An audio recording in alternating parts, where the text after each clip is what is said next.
Siap. Beri salam. Assalamualaikum warahmatullahi wabarakatuh. Waalaikumsalam warahmatullahi wabarakatuh. Silakan duduk. Berdoa mulai.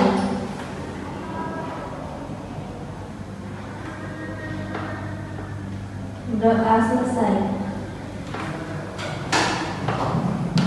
Baiklah, Assalamualaikum warahmatullahi wabarakatuh. Waalaikumsalam warahmatullahi wabarakatuh. Baiklah, sebelum mulai pelajaran, Ibu absen terlebih dahulu ya. Baik, yang pertama, Yela, Hadir Bu. Nova, Hadir. Eli, Hadir. Fitria, Hadir Bu. Dian. Hadir Bu. Baik, semuanya hadir ya. Iya Bu.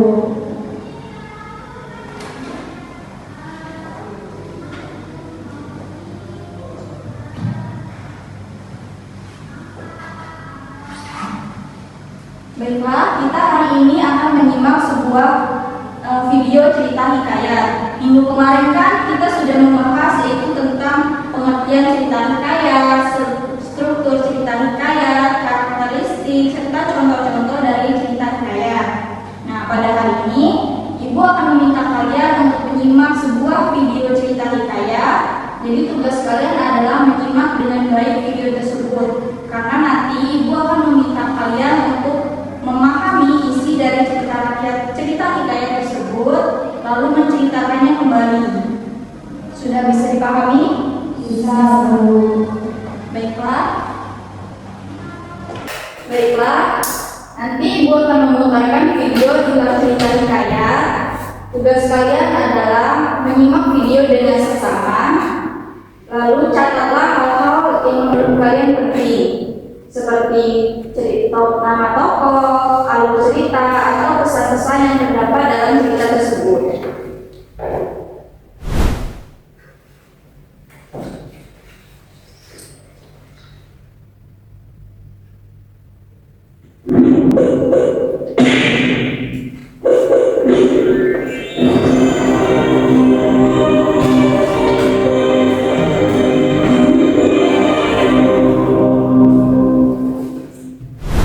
Hikayat Putri Hijau. Cerita dari Provinsi Sumatera Utara. Provinsi Sumatera Utara merupakan salah satu provinsi di Indonesia yang terkenal dengan berbagai objek wisata. Salah satu tempat wisata yang sangat terkenal di Sumatera Utara adalah Danau Toba. Danau Vulkanik ini mendatangkan jutaan pengunjung setiap tahunnya. Bukan hanya objek wisata, Sumatera Utara juga kaya akan cerita rakyat. Salah satu cerita rakyat yang masih diceritakan secara turun-temurun adalah hikayat Putri Hijau. Sebuah cerita yang konon terjadi pada masa Kesultanan Delhi. Hikayat Putri Hijau bermula dari Kesultanan Aceh yang terletak di sebelah utara Kesultanan Delhi. Ketika itu, Kesultanan Aceh memiliki armada angkatan laut yang sangat tangguh. Kekuatan militer Kesultanan Aceh merupakan salah satu yang terkuat di Nusantara. Sore itu, seperti biasanya, Sultan Aceh duduk beristirahat di taman istana. Meskipun disegani negara tetangganya, Sultan Aceh masih merasa belum lengkap menjadi pemimpin. Sultan Aceh masih belum menemukan sosok yang layak menjadi permaisurinya. Tiba-tiba saja, Sultan Aceh melihat sebuah cahaya hijau di langit. Cahaya hijau itu berasal dari sebelah selatan. Kalian berdua, selidiki asal-muasal cahaya hijau itu. Siap, Dua prajurit kepercayaan Sultan Aceh itu segera menuju ke arah selatan dan asal muasal cahaya hijau. Hingga sampailah dua prajurit Aceh itu ke wilayah Kesultanan Delhi. Sesampainya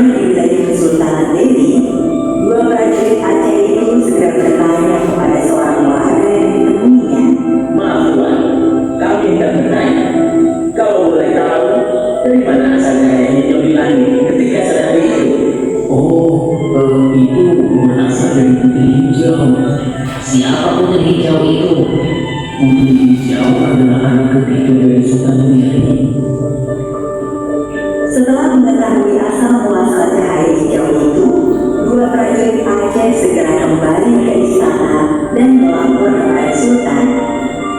Jadi, dari mana asal muasal cahaya hijau itu?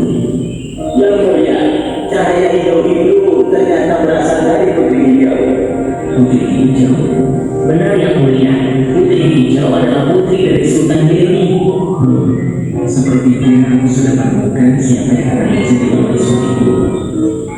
Meskipun belum pernah bertemu dengan putri hijau, namun Sultan Aceh merasa sudah yakin menjadikan putri Sultan Delhi itu sebagai permaisuri. Rombongan besar kapal-kapal Kesultanan Aceh pun berangkat menuju Kesultanan Delhi. Tujuan rombongan itu adalah untuk melamar putri hijau.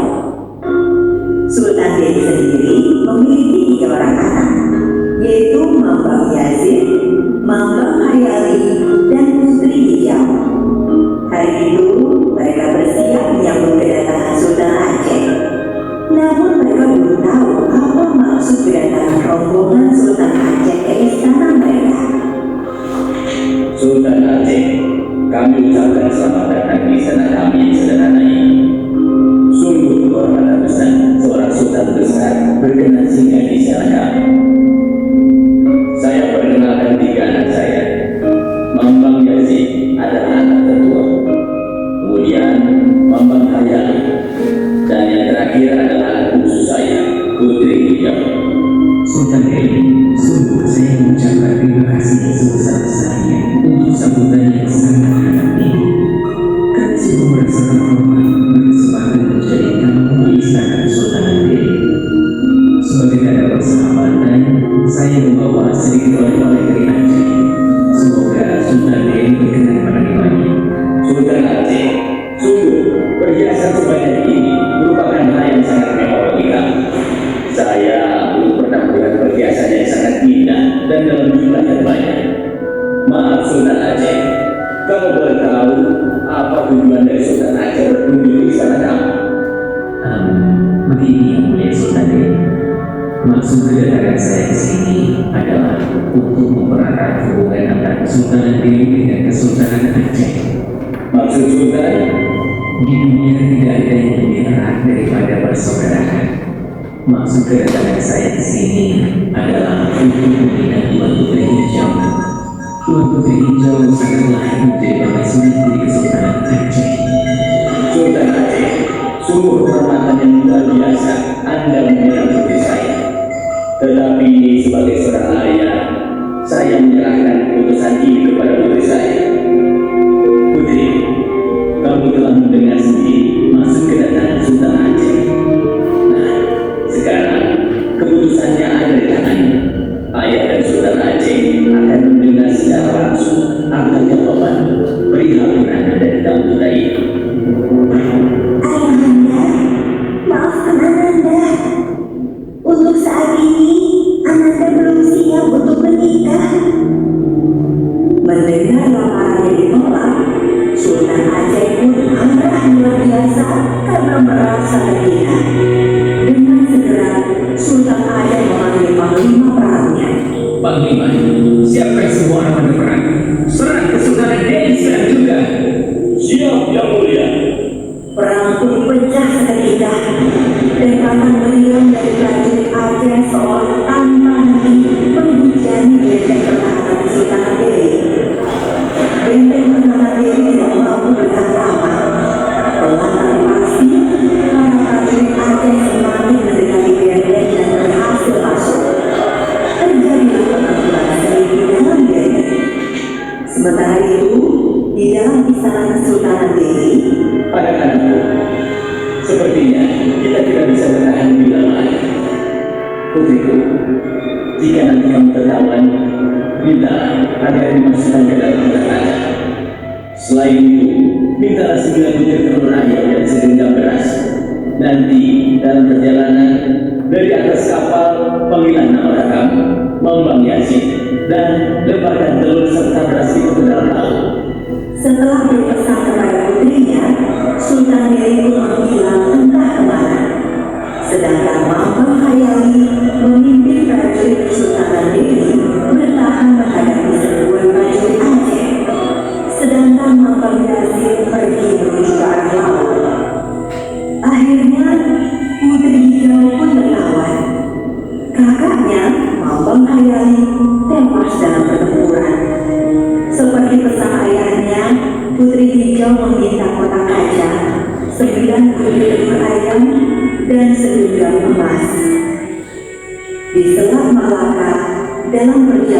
menuju Aceh, tiba-tiba Putri Hijau keluar dari kotak kaca. Dilemparkannya telur-telur ayam dan segenggam beras ke dalam lautan. Mama Yasin! Mama Yasin! Tidak lama kemudian, seekor naga besar muncul dari dalam lautan.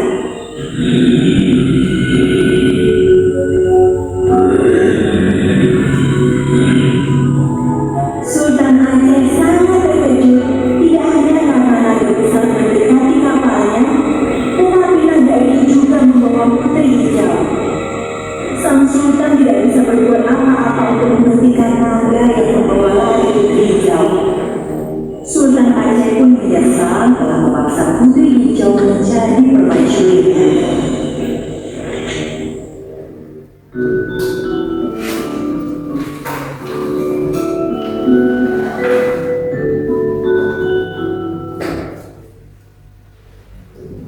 Baiklah, setelah kalian menyimak video tadi, sekarang silakan pilih pasangan kalian. Nanti setiap pasangan akan saling berbagi cerita, kemudian menyusunnya kembali menjadi cerita sesuai dengan pemahaman kalian. Adakah yang tidak memiliki pasangan? Saya, Bu. Baiklah, dia nanti tugasnya adalah menyimpulkan isi dari cerita tadi ya. Baik, Bu. Oke. Izin bertanya, Bu. Ya, silakan. Jadi kan nanti itu berpasangan ya, Bu? Ya. Nah, si pendengar menceritakan kembali cerita yang diceritakan oleh si pencerita Ibu. Ya, betul sekali.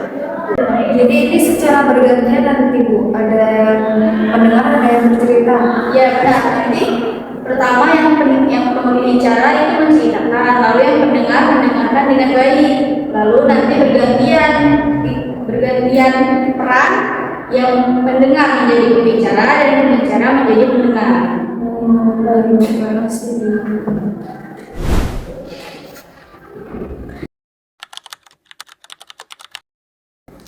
Jadi tadi kan cerita hikayat yang dikayakan sama Ibu tadi kan tentang si Putri Hijau ya. Nah, di sana tuh kan ada danau toba. Danau toba tuh bukan hanya terkenal untuk menarik pengunjung untuk datang kan, tapi di sana juga banyak cerita rakyat.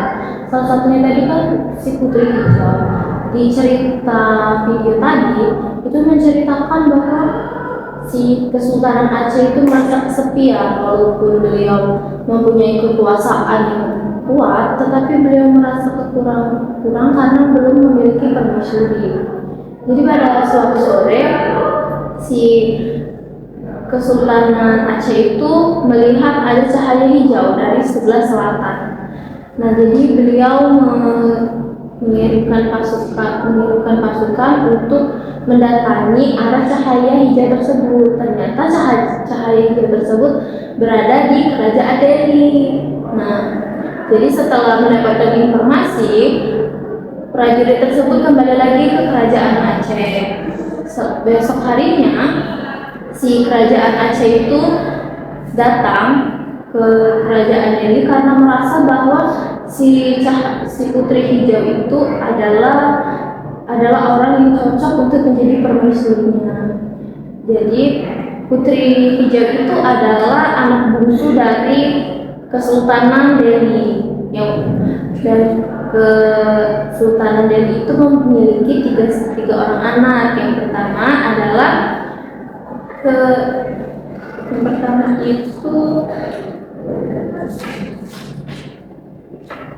yang pertama adalah Mambang Yasin. Mambang Yasin sebagai anak pertama dan Mambang Hayati sebagai anak kedua, dan Putri Hijau adalah anak bungsu beliau.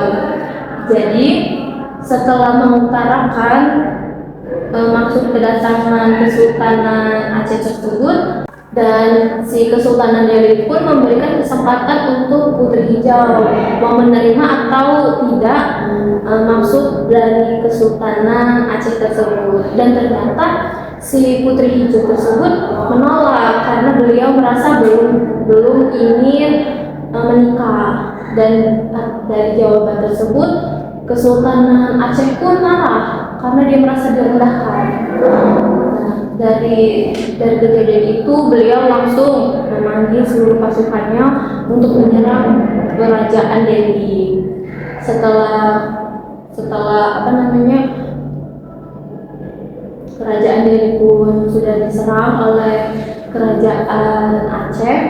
Jadi si Kesultanan Aceh, beliau berpesan kepada si Putri Hijau bahwasanya bila nanti dia ketangkep, terus dia minta kotak kaca, 9 telur ayam, dan 1 lumbung beras.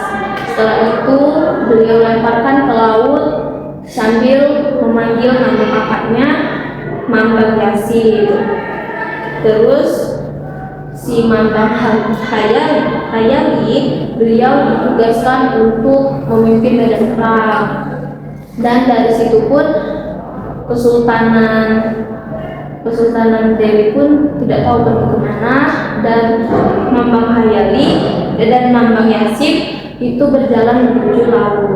Jadi setelah kerajaan Delhi kalah dan Mambang Hayali pun tewas, jadi si Putri Hijau pun ketangkap dengan Kesultanan Aceh. Pas saat di perjalanan menuju Kesultanan Aceh, Putri Hijau pun melakukan apa yang diperintahkan oleh ayahnya tadi. Beliau pun setelah itu muncullah seekor naga dari lautan, dan naga tersebut juga membawa Putri Hijau pergi. Jadi menurut dari pandangan saya, si Raja Aceh itu terlalu memaksakan kehendak. Jadi dia tuh tidak mau menerima penolakan. Jadi dia sangat memaksa. Cerita Putri Hijau itu adalah seorang putri cantik yang memiliki dua saudara laki-laki sakti.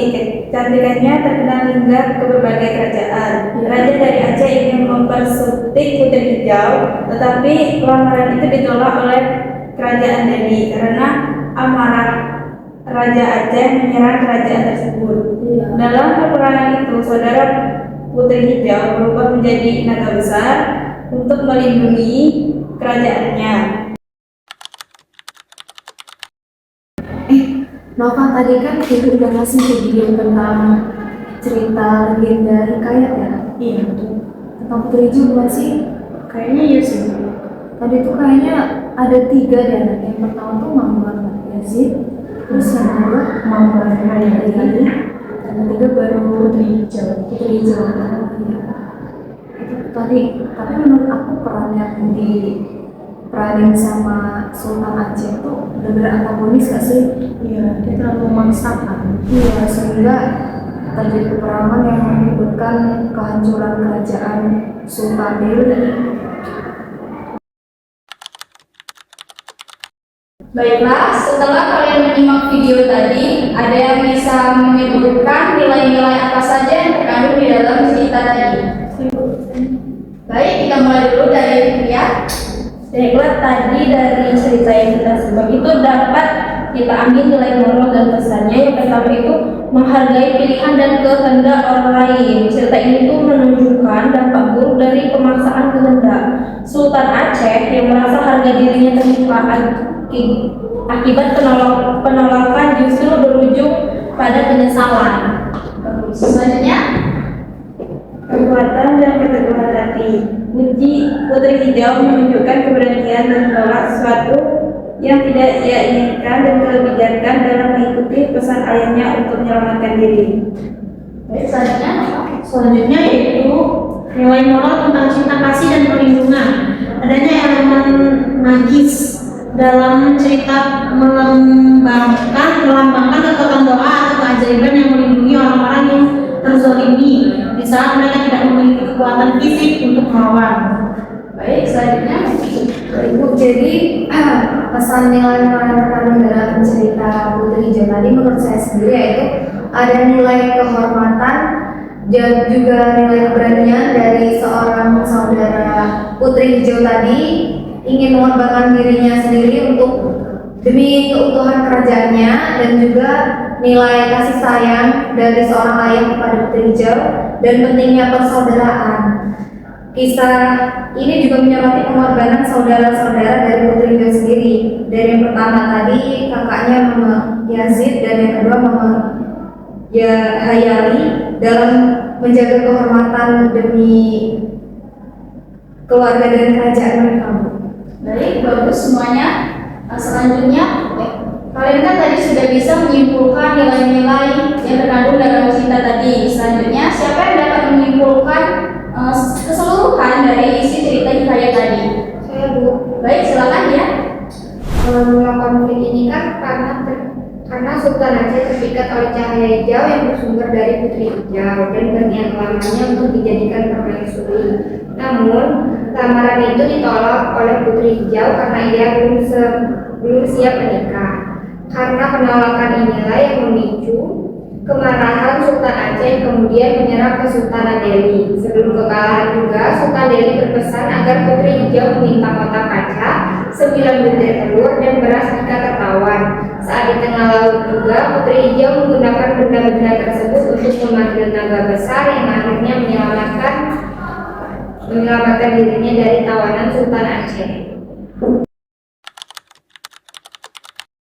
Baiklah, kesimpulan dari pembelajaran kita hari ini adalah kalian tidak hanya dapat menemukan atau memahami isi dari cerita hikayat tersebut, menemukan nilai-nilai yang terkandung dalam cerita hikayat, tetapi kalian juga dapat memperkuat daya ingat kalian dengan cara tadi kalian dapat menceritakan kembali isi dari cerita hikayat tersebut kepada teman kalian, kemudian dapat juga mendengarkan dengan aktif.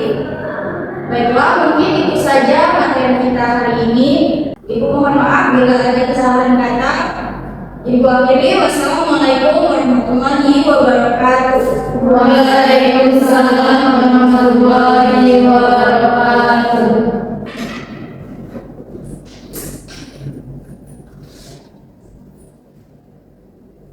Baik, terima kasih ya.